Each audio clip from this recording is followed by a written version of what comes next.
Salut à tous, c'est l'apprenti dessinateur, j'espère que vous allez bien, moi ça va très bien. On se retrouve pour un nouveau tuto qui portera bien évidemment sur le dessin comme d'habitude. Le thème de cette vidéo, ça sera sur les espaces lumineux dans un dessin. Attirons la lumière du soleil à travers les feuilles. C'est le thème que nous propose Medibang, du coup on va élaborer ça ensemble. On a sûrement déjà tous vu une illustration où les rayons du soleil tapent sur la forêt, les branches et feuilles. Je pense surtout à une illustration qui m'avait tapé dans l'œil où on voit Naruto avec son sensei Jiraiya. Pour mettre en pratique ce tutoriel, je fais déjà un croquis, ce qui est la base, toujours commencer par le croquis. Ensuite j'enchaîne directement avec l'ancrage. Pour ce dessin, j'ai choisi de faire le personnage Obito de Naruto. Une fois que mes premiers aplats de couleurs sont posés, je passe à l'étape suivante, l'étape d'après qui sont les ombres. Pour ça, c'est très simple, je vais prendre un nouveau calque. Pour ma part, je duplique mon calque de couleur et le change en multiplié pour avoir une surcouche que je vais peindre en blanc pour regagner ma couche de base, mes couleurs de base. Et ensuite, je vais travailler sur les zones où je souhaite travailler, les zones que je souhaite ombrer. Yes! Là, ça sera en l'occurrence la partie haute et gauche de mon Obito. Avec les ombres, je laisse paraître une grande ligne en diagonale. Et c'est ici que je vais utiliser le pinceau Jingo. Je ne sais pas si je prononce bien, mais c'est le pinceau feuille, en forme de feuille.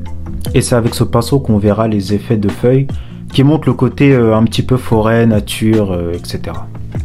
J'ajoute ensuite un peu de flou avec l'outil flou gaussien. Je crois que ça se prononce comme ça. Mais bref, personnellement, c'est pas une obligation de le faire, mais ça rend les ombres plus naturelles. Et surtout, le fondu se fait beaucoup mieux avec mon aplat de couleur, mon aplat de base. Ensuite, toujours avec le même pinceau en forme de feuille, j'active le mode transparence, qui en fait, c'est un peu comme une gomme. Et c'est avec ce mode transparent que je vais faire les parties éclairées. Et je précise qu'on peut bien évidemment changer l'opacité des ombres comme des couleurs. Les ombres, si tu les veux plus foncées, bah, l'opacité tu l'augmentes. Moi je l'ai un petit peu baissé, je l'ai mis vers à 70 à peu près. Puis vient pour la fin de ce tuto, la dernière étape, je vais utiliser un dernier calque que je vais nommer éclairage. Et avec ce calque là, bah forcément on va faire les parties vraiment éclairées, les parties lumineuses. Et je vais aller dans le mode fusion et je vais changer le calque normal, où il y a marqué normal. Je vais mettre éclairci ou éclairage comme tu veux. Et ensuite, je vais pouvoir travailler les espaces lumineux, mais vraiment lumineux.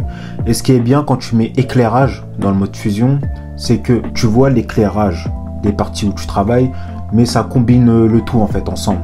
Tu vois le mélange qui se produit entre les parties ombrées et les parties lumineuses que j'ai fait. Et voilà, on arrive à la conclusion de ce dessin-là. Bon, j'ai pas fait d'arrière-plan. Et pour la conclusion, comme il dit sur le site, enfin, première étape, c'est dessiner les ombres. Deuxième étape, dessiner la lumière du soleil. Et troisième étape, c'est dessiner la lumière du soleil en arrière-plan. Mais on n'a pas fait d'arrière-plan. Quand j'ai essayé pour la première fois de dessiner les lumières à travers les feuilles, je ne savais pas quoi faire. Mais ces méthodes présentées ci-dessous m'ont permis de dessiner considérablement facilement. J'espère que cela aidera ceux qui luttent pour attirer la lumière à travers les feuilles. C'est pas moi qui le dis, c'est le texte de Medibang. C'est peut-être le ressenti d'une personne, mais en tout cas, moi pour conclure, j'ai bien aimé ce tuto là. On peut voir que la lumière ça rend le dessin plus beau, tout simplement. Et je sais pas pour vous, mais en tout cas le Obito, moi quand je le vois comme ça, bah, on dirait qu'il est vraiment dans une forêt et que voilà, il y a la lumière du soleil qui tape à travers les feuilles. En tout cas, vous pouvez me dire en commentaire ou... Oui, en commentaire, il n'y a pas de ou, ce que vous en pensez de ce dessin-là. Et voilà, moi en tout cas, mon ressenti, j'ai bien aimé.